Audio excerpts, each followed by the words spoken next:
ஓம் சக்தி. ஓம் ஆதிபரா சக்தி. ஓம் சக்தி. ஓம் ஆதிபரா சக்தி. என் அன்பு பிள்ளையே, இன்று உன் குலதெய்வம் உடல் அனலாக எரிகின்றது. என் பிள்ளையே, தாயே, இப்பொழுதுதானே நான் உங்களை தரிசித்து வந்தேன். அதற்குள் இப்படி நடந்துவிட்டதே. எதற்காக இந்த நாளில் என் குலதெய்வத்தின் உடல் அனலாக எரிகிறது என்று நீ யோசித்துக் கொண்டிருக்கின்றாய் அல்லவா? என் தங்கமே, எல்லாவற்றிற்கும் காரணம் உன் வாழ்க்கையில் இன்று ஏற்பட்டிருக்கின்ற இந்த சூழ்நிலைதான்.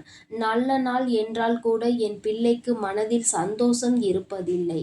எல்லா நாளுமே என் குழந்தைக்கு ஒன்று போலதான் இருக்கிறது. கண்ணீரும் கவலையும் கஷ்டமாகத்தான் இருக்கிறது. சந்தோஷம் என்றால் என்ன, அது எங்கே கிடைக்கும் என்கின்ற மனநிலை என் பிள்ளைக்கு இப்பொழுது இருந்து கொண்டிருக்கிறது.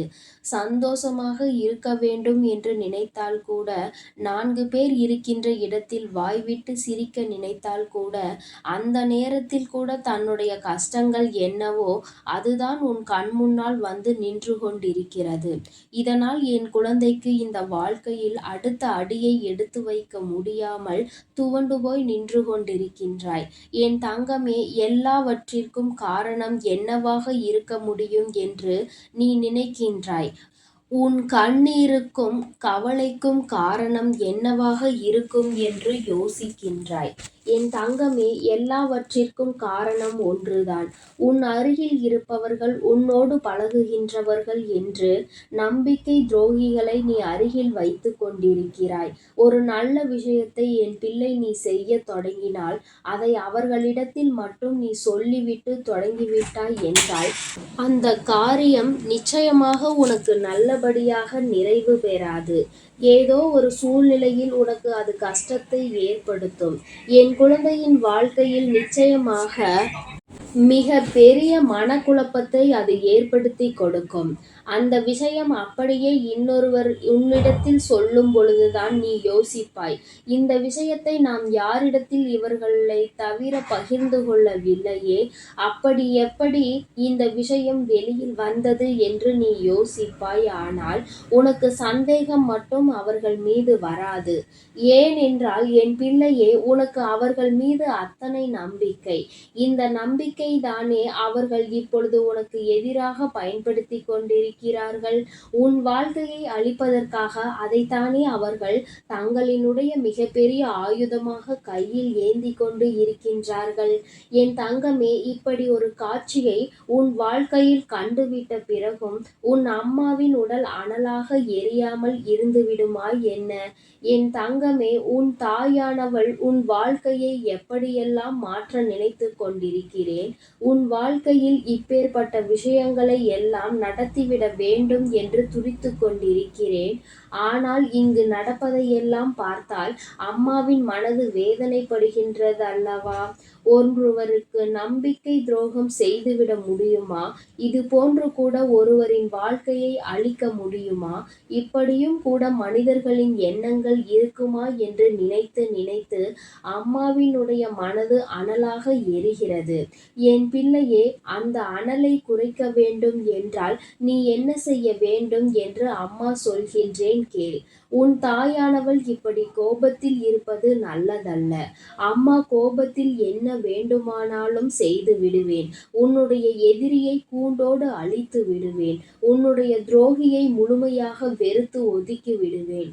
தெய்வத்தினுடைய அன்பு என்னாலும் அவர்களுக்கு கிடைக்க முடியாதபடி என் பிள்ளையே, கொஞ்சமாவது இந்த நேரத்தில் உன் அம்மா என் கோபத்தை நீ தணிக்க வேண்டும். அவர்களுக்கு நான் செய்ய நினைக்கின்ற விஷயங்களை நிச்சயமாக செய்துவிடத்தான் போகின்றேன். ஆனால் என் குழந்தையே, நீ செய்ய போகின்ற விஷயம் என்னவென்று தெரிந்து கொள். என் மனதை குளிர்விக்க உன்னால் முடியும்.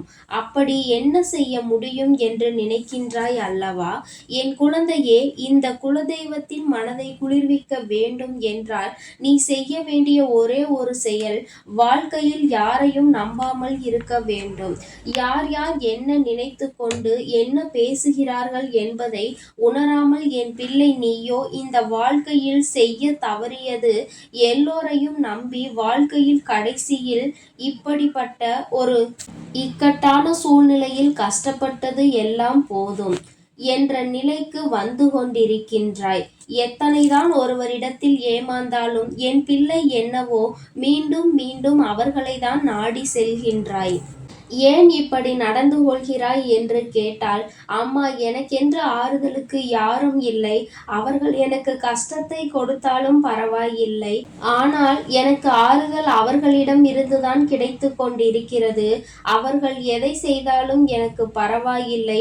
நான் நிச்சயமாக அவர்களோடு தான் இருப்பேன். அவர்களின் உறவை என்னால் முறிக்க முடியாது என்று என் குழந்தை நீ நினைக்கின்றாய் அல்லவா? என் தங்கமே, இப்பேற்பட்டவர்கள் உன் வாழ்க்கையில் நடக்கின்ற அத்தனை உண்மைகளையும் தெரிந்து கொண்டு உனக்கு ஆறுதல் சொல்வது போல உன்னிடத்தில் நடிக்கின்றார்கள். இவர்களிடத்தில் இருந்து இந்த ஆறுதலை பெறுவதற்கு நீ ஆறுதல் பெறாமலேயே இருந்துவிட்டு போகலாம். உனக்கு அந்த நேரத்தில் உன் மனதை நீ செய்ய நினைக்கின்ற விஷயத்தை அதனால் உன்னால் செய்ய முடிவதில்லை. ஆனால் அது தவறு என் தங்கமே. இந்த வாழ்க்கை உனக்கு கொடுத்த பல நல்ல விஷயங்கள் நீ அதனை கண்டும் காணாமல் இருப்பதற்கு காரணம் இது போன்றவர்கள்தான். பல நல்ல விஷயங்களை உன்னால் அடைய முடியாமல் உன்னை தடுத்து நிறுத்தி இருக்கிறார்கள். அதனை கவனிக்கும் பொழுது உன்னை கவனிக்க விடாமல் செய்திருக்கிறார்கள். இப்படி கூட ஒரு நல்ல வழி இருக்கின்றதா என்று சொன்னால் அதை நீ செய்து வம்பில் மாட்டிக்கொள்ளாதே என்றுதான் உனக்கு அறிவுரை வழங்குவார்கள். இது நாள் வரையிலும் நீ பட்ட கஷ்டங்களுக்கு எல்லாம் இவர்கள்தான் காரணம். நீ நல்ல வழியில் செல்லும் பொழுதெல்லாம் உன் வழியை திசை மாற்றி விட்டிருக்கிறார்கள். அது மட்டும் அல்லாமல் எந்த ஒரு செயலை வெற்றிகரமாக நீ முடிக்க நினைத்தாலும் அந்த செயலில் உனக்கு வெற்றியை பெற முடியாமல் இவர்கள் தடுத்து உன்னுடைய கவனத்தை திசை திருப்பி விட்டதோடு மட்டுமல்லாமல் உன்னை தவறான பாதையிலும் அழைத்து சென்று விடுகிறார்கள். நீ செல்கின்ற பாதை தவறு என்பதை உன்னையே நம்பவும் வைத்திருக்கின்றார்கள். இது போன்று இவர்கள் செய்வது புரியாமல் இப்பொழுது உன் வாழ்க்கையில் நீதான் கஷ்டத்தை அனுபவித்துக் கொண்டிருக்கின்றாய். என் தங்கமே, இனிமேலாவது இந்த விஷயங்களை எல்லாம் உணர்ந்து கொண்டு நீ ஒதுங்க வேண்டும். உன்னுடைய குலதெய்வம் மற்றபடி நடக்க வேண்டிய விஷயங்களை எல்லாம் நான் பார்த்து கொள்வேன். அம்மா தண்டனை கொடுக்கின்ற நேரத்தில் நீ அவர்களுக்கு ஒரு நாளும் உறுதுணையாக நின்றுவிடக் கூடாது. அவர்கள் செய்த தவறை புரிந்து கொண்டு நீ நடக்க வேண்டும். அவர்கள் இன்று செய்த தவறை உணர்வதற்கு தயாராக இருக்கும் பட்சத்தில் உன் வாழ்க்கையில் அவர்கள் நடத்தி கொண்ட விஷயத்திற்கு உன்னிடத்தில் மன்னிப்பு கேட்க தயாராக இருக்கும் பட்சத்தில் அவர்களுக்கான தண்டனை குறையும். அவர்களுக்கான தண்டனையில் உன் தாயானவள் நான் நிச்சயமாக இறங்கி வருவேன். ஆனால் எப்பொழுது தான் செய்த தவறை உணரவில்லையோ, மற்றவருக்கு தான் செய்த தீங்கை உணரவில்லையோ, அவர்களுக்கு உன்னுடைய குலதெய்வத்திடம் இருந்து தண்டனை நிச்சயமாக கிடைக்கும். இந்த வாழ்க்கையில் மறக்க முடியாத அளவிற்கு அவர்களுக்கு தண்டனையை உன் அம்மா நான் கொடுத்து விடுவேன். இனி ஒருபொழுதும் எந்த சூழ்நிலையிலும் இருந்து அவர்களால் மீண்டு வர முடியாதபடிக்கு தண்டனைகள் அவர்களுக்கு கிடைத்தே தீரும். அவர்கள் வாழ்க்கையில் தான் செய்தது எத்தனை பெரிய தவறு என்று வாய்விட்டு சொல்லி அழக்கூடிய நிலைக்கு தள்ளப்படுவார்கள். அந்த அளவிற்கு கஷ்டங்களை தெய்வம் அவர்களுக்கு கொடுக்கும் என்பதில் எந்த ஒரு மாற்று கருத்தும் கிடையாது. என் பிள்ளையே, அதனால் உன் எதிரிகளையும் உனக்கு கஷ்டங்களை கொடுத்தவர்களையோ நினைத்து வருத்தப்படாதே. அதுபோல எல்லோரையும் மனதார நம்பிவிடாதே. யார் உன் வாழ்க்கையில் என்ன செய்கிறார்கள் என்பதை சற்று புரிந்து கொள்ள வேண்டும். எல்லோரிடத்திலும் வாழ்க்கையில் நடக்கின்ற அத்தனை உண்மைகளையும் சொல்லிவிடக் கூடாது.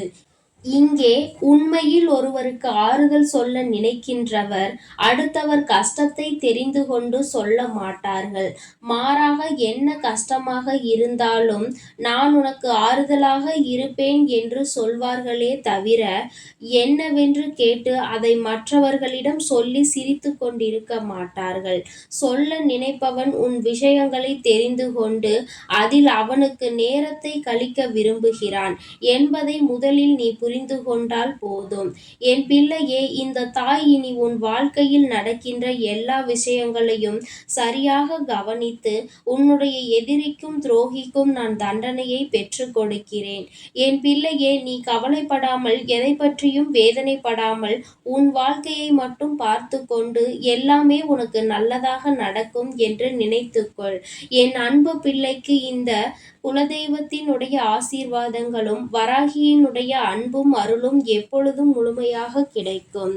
என் தங்கமே, அதனால் நீ எதற்காகவும் கலங்காதே, எதை நினைத்தும் வருந்தாதே. நீ நல்லதையே நினைத்தால் உன் வாழ்வில் எல்லாம் உனக்கு நல்லதாக மட்டுமே நடக்கும். ஓம் சக்தி, ஓம் ஆதிபரா சக்தி, ஓம் சக்தி, ஓம் ஆதிபரா சக்தி. ஓம் ஸ்ரீ வராகி தாயே போற்றி போற்றி. ஓம் ஸ்ரீ வராகி தாயே போற்றி போற்றி.